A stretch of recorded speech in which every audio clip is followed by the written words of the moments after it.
बिस्मिल्लाहिर्रहमानिर्रहीम। अस्सलामुअलैकुम। मैं हूँ नासिर अब्बासी और ये है मेरी बहुत ही आम सी और मामूली बातें। सानिया मच बहुत अंधोनाक सानिया था जिसमें 11 बेगुनाह गरीब और मजदूर इंसानों को वहशतनाक तरीके से मार दिया गया। इसमें 7 अफ़गानिस्तान के बाशिंदे भी शामिल थे।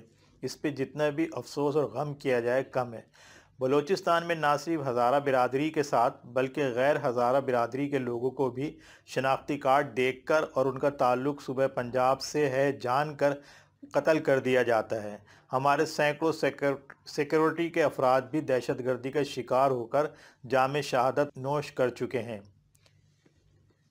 इसका मतलब है कि बलूचिस्तान में दहशतगर्दी का शिकार सभी तबके और फ़िरके के लोग होते हैं। ये बात और है कि हज़ारा बिरादरी के लोग कुछ ज़्यादा इन दहशतगर्दों के वाक़यात में हलाक हुए हैं। लेकिन बलूचिस्तान के ताज़ा वाक़े को बुनियाद बना के कराची का अमन व सुकून क्यों बर्बाद किया गया? हज़ारा बिरादरी के लोग अपने शहदा के जनाजे लेकर कोयटा में धरना दे के बैठ गए और कुछ मुतालबात पेश किए।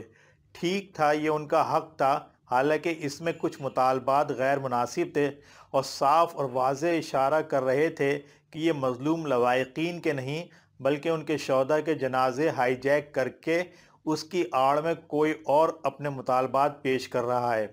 लवाहिकीन का इन नामुनासिब मुतालबात से कोई लेना देना नहीं था, बल्कि वो तो सिर्फ हुकूमत से इंसाफ का तकाजा कर रहे थे और अपने लिए सिक्योरिटी मांग रहे थे।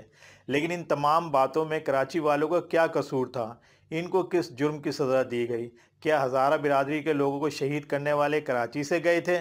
वज़ीर आज़म कराची में नहीं रहते कि शाहराहें बंद करके उनके आने जाने के रास्ते ब्लॉक कर दिए जाएं, और अगर शाहराहें और गलियां ब्लॉक करनी थीं तो इस्लामाबाद की करते ताकि वज़ीर आज़म अपने घर से निकल ही नहीं पाते और हुकूमत का सारा निज़ाम मफलूज हो जाता। मगर ऐसा वहाँ कुछ नहीं किया गया और इस कत्ले आम की सज़ा कराची के शहरियों को दी गई। सिंध पे पीपल्स पार्टी की हुकूमत है और पीपल्स पार्टी को हमेशा से कराची से खार और दुश्मनी रही है। कराची को बर्बाद करना और उसके शहरियों को हर वक्त अजियत देना इनके मंशूर का हिस्सा है। वजह ज़ाहिर है कि इनको कभी भी कराची से सीटें नहीं मिलती हैं। कराची में सिर्फ उर्दू बोलने वाले ही नहीं बसते बल्कि पश्तून, जिनकी आबादी पेशावर से भी ज़्यादा है, पंजाबी, सराइकी, सिंधी, बलूची और अगवान भी बड़ी तादाद में आबाद हैं। कराची सिर्फ सुन्नियों का शहर नहीं है, जहाँ अहले तशी भी बड़ी तादाद में आबाद हैं क़याम पाकिस्तान के वक्त से। ये सबका शहर है और सभी इससे बेपनाह मोहब्बत करते हैं। जब इसके साथ ज़्यादती होती है तो परेशानी सभी उठाते हैं। गुज़िश्ता दिनों हज़ारा डेमोक्रेटिक पार्टी के सदर अब्दुल खालिक अज़हरवी ने अपने एक बड़े चैनल को दिए गए इंटरव्यू में कहा कि हम तो शहदा को दूसरे दिन ही दफनाना चाहते थे और शहदा के लवाहिकीन भी इसके लिए राज़ी थे और वक्त भी तय कर लिया गया था, मगर एक शिया मजहबी पार्टी के लोग रात को जनाजे उठा के ले गए और धरना दिलवा दिया। उन्होंने इस पार्टी का नाम भी लिया। ये वही पार्टी है जो गिलगित बल्तिस्तान के इंतखाबात में ज़्यादा कामयाबी हासिल ना कर सकी। फिर इसी पार्टी की मरकज़ी क़यादत की हिदायत पे कराची में 20 से 22 जगहों पे धरने दे दिए गए और तमाम बड़ी मरकज़ी शाहराहें बंद करके लोग बैठ गए। हर जगह ख़वातीन और बच्चों को ला के बिठा दिया गया और यूँ कराची के शहरियों चाहे सुन्नियों या शिया सबको अजियत में मुब्तला कर दिया गया। सिंध हुकूमत ने भरपूर तरीके से इनका साथ दिया और उनकी मुकम्मल तायद इन धरनों के अरेंज करने वालों को हासिल थी।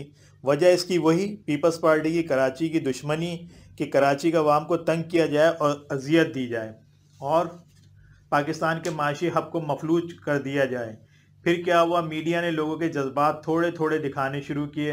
दबे लफ्ज़ों में इन धरनों के मुज़मिरात और लोगों की मुश्किलात का जिक्र करना शुरू किया और ख़बरें दिखाएं कि धरनों की वजह से, ट्रांसपोर्ट ना होने की वजह से लोग किस कदर परेशान हैं। और आखिर डिग रोड पर लोगों का सब्र का पैमाना लबरेज हो गया और धरना देने वालों और शहरियों में झड़प हो गई और लोगों ने धरना देने वालों की मोटरसाइकिलें जला दी। अगर ये धरने मज़ीद कुछ और दिन चलते तो अमन व अमान की सूरत हाल मज़ीद ख़राब और संगीन हो जाती और शायद सिंध हुकूमत और धरने देने वाली जमात की मरकज़ी क़यादत की हिकमत अमली भी यही थी कि शिया सुन्नी फ़िरका वाराना फ़साद हो जाएँ। इन धरनों से ना सिर्फ सुन्नी बल्कि शिया हज़रात भी बहुत परेशान थे। उनको भी अपने अपने कारोबार और नौकरियों पर जाना होता है। सारे शिया हज़रात तो खाते पीते घरानों से ताल्लुक़ नहीं रखते, वो भी मज़दूर पेशा और मुलाजिम पेशा लोग हैं। लेकिन वो भी इन धरनों से मजबूर और बेबस थे। फिर अभी एक वीडियो वायरल हुई है जिसमें इस जमात के एक रहनुमा रास्ते ब्लॉक करके कराची के लोगों को धमकियां दे रहे हैं, हुकूमत को बदमाश कह रहे हैं और बाज़ार बंद करने का हुक्म सादिर फरमा रहे हैं और अपने चेलों को कह रहे हैं कि सारे रास्ते बंद कर दो। अब बताइए, जो इस इलाके का रिहायशी है वो रात सड़क पे गुजारेगा, जो सड़क के उस पार से दूसरी तरफ भी जाने की इजाज़त नहीं दे रहे हैं। विफाक को इस बारे में कुछ सोचना होगा कि हर मौके पे कराची को क्यों निशाना बनाया जाता है। मुल्क में कहीं भी कोई वाक़या हो जाए, निशाना कराची को बनाया जाता है, सज़ा कराची वालों को भुगतनी पड़ती है। बेनज़ीर रावलपिंडी में कत्ल होती हैं और बर्बाद कराची को कर दिया जाता है।